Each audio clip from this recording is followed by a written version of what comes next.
बहुत knowledgeful video है, इसे एंड तक ज़रूर देखना और चैनल को सब्सक्राइब करना बिल्कुल भी मत भूलना। नमस्कार दोस्तों, मेरा नाम है अतुल गिरी और मैं स्वागत करता हूं आपका आप एक चैनल व्हाइट बोर्ड ज्ञान में। दोस्तों, आज के इस वीडियो में हम पेश हैं आपके सामने एक और नए इम्पॉर्टेंट टॉपिक के साथ। टॉपिक का नाम है लेव वाइगोट्स्की। दोस्तों, आज की इस वीडियो में हम बात करने वाले हैं कि लेव वाइगोट्स्की कौन है, उन्होंने क्या क्या अपनी अचीवमेंट्स की हुई हैं और उन्होंने कौन कौन सी थ्योरीज दे रखी हैं और इनसे रिलेटेड क्वेश्चंस टीईटी के एग्ज़ाम्स में मोस्ट ऑफ द टाइम्स पूछे जाते हैं। तो आइए दोस्तों, बिना किसी देरी के बेस के साथ आगे बढ़ते हैं, व्हाइट बोर्ड के साथ पढ़ते हैं।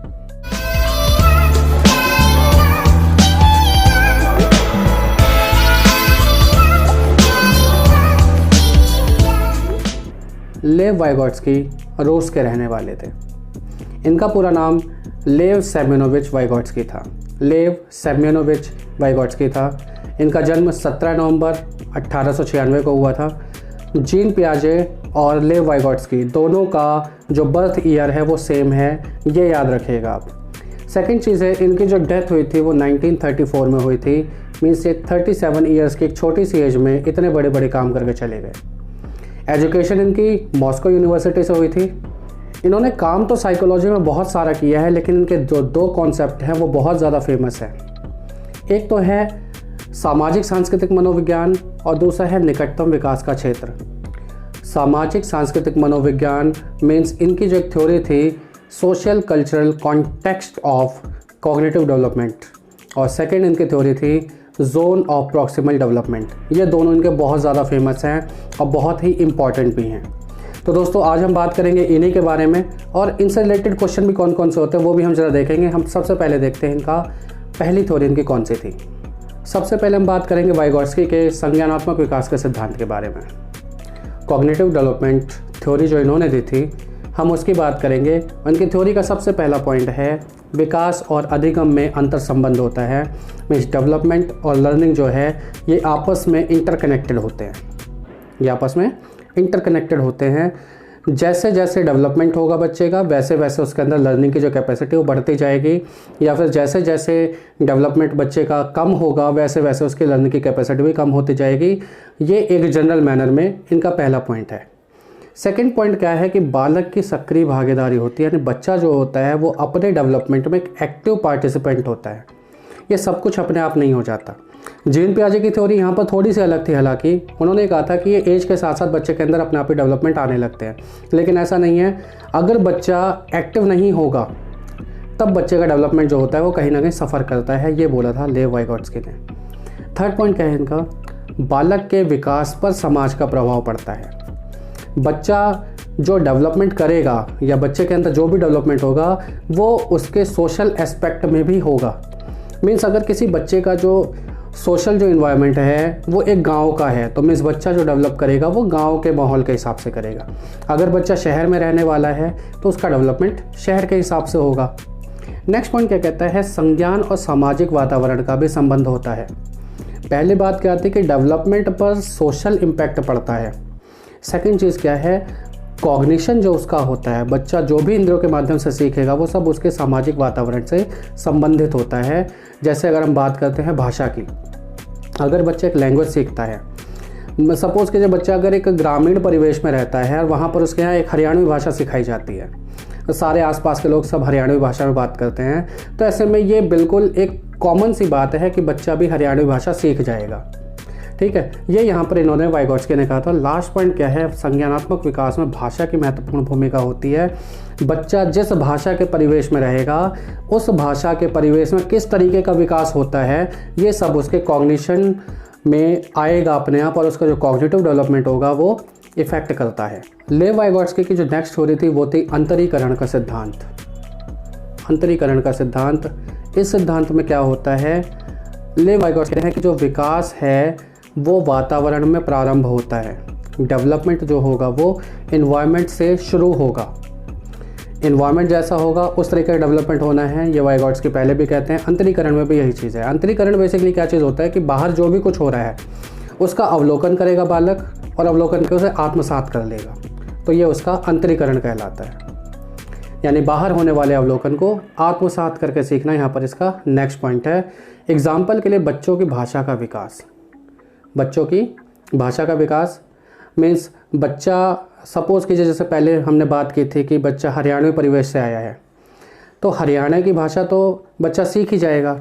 अब उसके बाद जब उसको हिंदी सीखनी होगी तो वो आसपास के लोगों का अवलोकन करेगा, मीन्स उसके जो क्लासरूम में जो बच्चे बैठे हुए हैं किस लैंग्वेज में बात कर रहे हैं, जो टीचर है वो किस लैंग्वेज में बात कर रहे हैं, उनके लैंग्वेज में वर्ड्स कौन कौन से, उन सबको कैच करता है बच्चा। कैच करने के बाद उसको ऑब्जर्व करके आत्मसात कर लेगा, मतलब अपने अंदर उसको प्रवेश कराता है और फिर उसके हिसाब से वो अपने शब्दों को बाहर निकालता है। नेक्स्ट जो टॉपिक है बहुत ज़्यादा इंपॉर्टेंट है, ये है स्कैफोल्डिंग। स्कैफोल्डिंग का जो शाब्दिक अर्थ है, मतलब अगर हम इसे वर्ड टू वर्ड अगर हम ट्रांसलेट करें तो इसका मतलब होता है मचान। मचान बेसिकली क्या होता है, जब कभी शिकारी जंगल में शिकार के लिए जाता है, सपोज़ कि जो उसे शेर का शिकार करना है, तो उस कंडीशन में क्या करता है, जंगल में पहले वो अपना डेरा जमाता है। अब डेरा वो ज़मीन पर तो जमाएगा नहीं, तो वो क्या करता है, दो पेड़ों के बीच में एक इंटरकनेक्टेड कुछ रस्सी से या कोई ऐसा वो एक साँचा सा तैयार करता है जहाँ पर वो बैठकर वो उस जानवर का इंतजार कर सके, उसको मचान कहते हैं। मचान बेसिकली है कि कम समय के लिए लगाया गया एक ऐसा सपोर्ट जिससे वो कुछ काम करेगा। एजुकेशन की लाइन में लेव वाइगोट्स्की कहते हैं कि एक ऐसी शिक्षण प्रक्रिया जिसमें बच्चे को निर्देश दिए जाते हैं उसको स्कैफोल्डिंग कहते हैं। बच्चे को निर्देश दिए जाते हैं मतलब उनको डायरेक्ट किया जाता है कि किसी काम को आपको कैसे करना है। निर्देश का स्वरूप यानी डायरेक्शन किस तरीके की दी जानी है, किस क्वालिटी में दी जानी है, किस क्वांटिटी में दी जानी है और किस लेवल की दी जानी है, ये डिपेंड करेगा बच्चे के डेवलपमेंट लेवल पर। मैं सपोज़ कि जब बच्चा अगर 8 साल का है और उसकी मानसिक आयु यानी उसकी मेंटल एज अगर 6 ही साल की है तो उसे 6 साल के हिसाब से ट्रीट किया जाएगा। बच्चा अगर 8 साल का है और उसकी मेंटल एज अगर 10 साल की है तो उसको 10 साल के हिसाब से उसको डायरेक्शंस दी जाती हैं। अच्छा, ये जो डायरेक्शंस होती हैं ये कम समय के लिए होती है या फिर तब तक के लिए होती है कि जब तक कि बच्चा उस चीज़ में परिपक्व यानी मैच्योर ना हो जाए। यानी जब बालक उच्च क्षमता और आत्मविश्वास के साथ उस काम को करना सीख लेता है तो सहयोग या समर्थन वापस ले लिया जाता है। इसको हम बहुत छोटे एग्जाम्पल के साथ समझते हैं कि जब कोई बच्चा जब पहली बार साइकिल चलाना सीखता है, आजकल को तो खैर देखिए साइकिल में सपोर्ट के लिए पहिए वगैरह आ जाते हैं, हम उस पहिए को ही अगर हम एग्जाम्पल में ले लें, वो जो पहिए हैं ये स्कैफोल्डिंग होती है बेसिकली। बच्चा जब तक साइकिल चला रहा है तो पहले वो सपोर्ट के साथ चलाता है, फिर धीरे धीरे जब उसके अंदर वो कॉन्फिडेंस डेवलप हो जाता है, वो बीच वाले सेंटर वाले 2 पहियों पर जब वो साइकिल चलाने लगता है तो उसके साइड के जो सपोर्ट हैं उसको हम हटा देते हैं।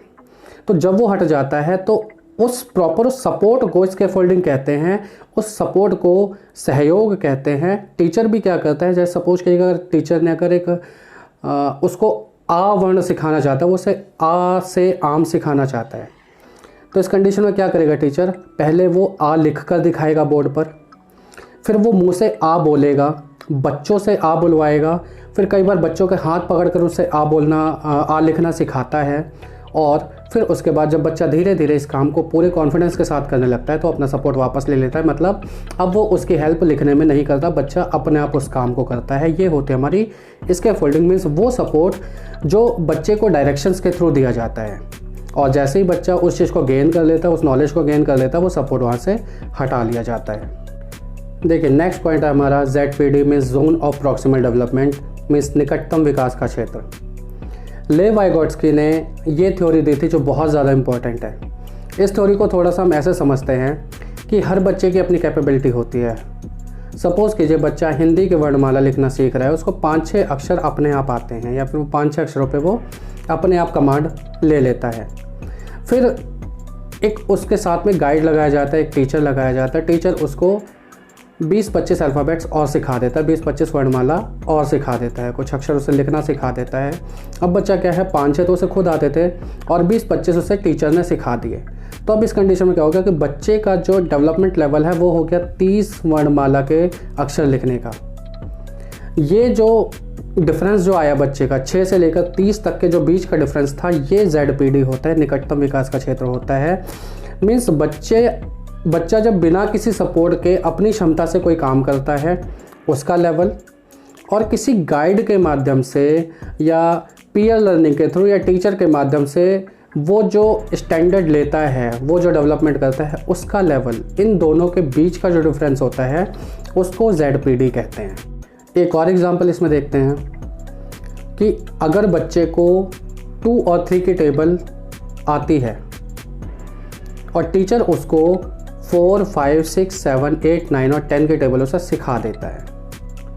तो ये जो 4, 5, 6, 7, 8, 9, 10 की जो टेबल उसने सीखी है, बच्चे का अपना खुद का लेवल था यहाँ पर और उसे गाइड किया तो वो अपने इस लेवल पे पहुँच गया। तो इन दोनों के जो बीच का जो डिफरेंस है, ये डिफरेंस ZPD कहलाएगा।